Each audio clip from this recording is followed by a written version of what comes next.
చాలా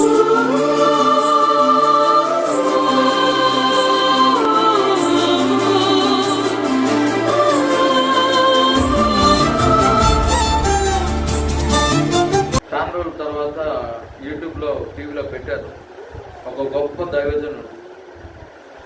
ఆయన సాక్ష్యం వింటున్నప్పుడు ఇంత పెద్ద పెట్టారు.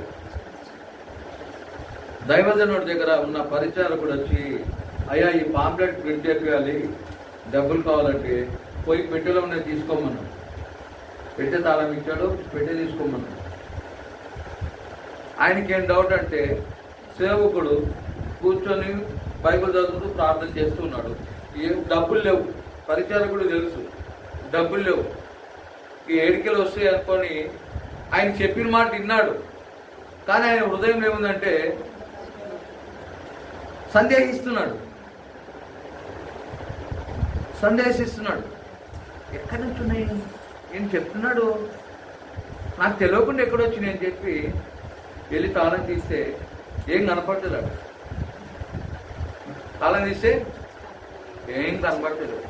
మళ్ళీ ఆయన దగ్గరకు వచ్చి, అయ్యా ఏమి లేవు కదా అంటే, నేను చెప్పాను, నువ్వు విన్నావు, కానీ నీలో ఒక సందేహం ఉంది. ప్రభువు దగ్గరకు వచ్చేవాడు, దేవుణ్ణి వెతుకువాడు, నీ హృదయంలో సందేహింపక నీ వస్తే నీ కార్యం జరుగుతుంది.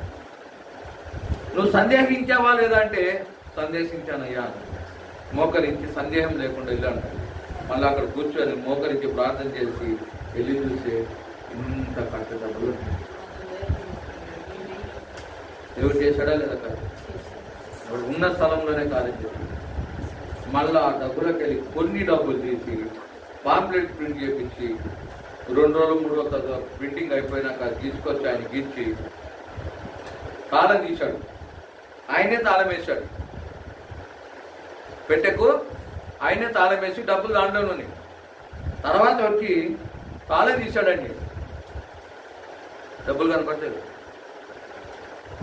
ఆయన భయం వచ్చి దైవజనుడి దగ్గరకు వచ్చి అడుగుతున్నాడు, అయ్యా మొన్న డబ్బులు ఉండే, కొన్ని ఎన్ని అవసరం ఉండే అన్నీ నేను తీసుకెళ్ళి పాంప్లెట్ ప్రింట్ చేయించుకొచ్చాను, మిగతా డబ్బులు దాంట్లోనే పెట్టాను, తాళం వేశాను, తాళం చేయి నా దగ్గర వేసిన తాళం వేసినట్టే ఉంది, డబ్బులు కనపడలేదు. ఏమైపోయినాయో తెలియదంటే ఇచ్చిన వాడే తీసుకున్నాడని చెప్పాడు. ఇచ్చిన వాడే అర్థం కాదు. ఆయన నీకెంత అవసరం ఉందో నీకు అంత ఇచ్చాడు, నీకు అవసరం లేదు ఆయనే తీసేసుకున్నాడు. మరలా నువ్వు వెళ్ళి అడిగితే నీకెంత అవసరం ఉందో ఆయన ఇస్తాడు.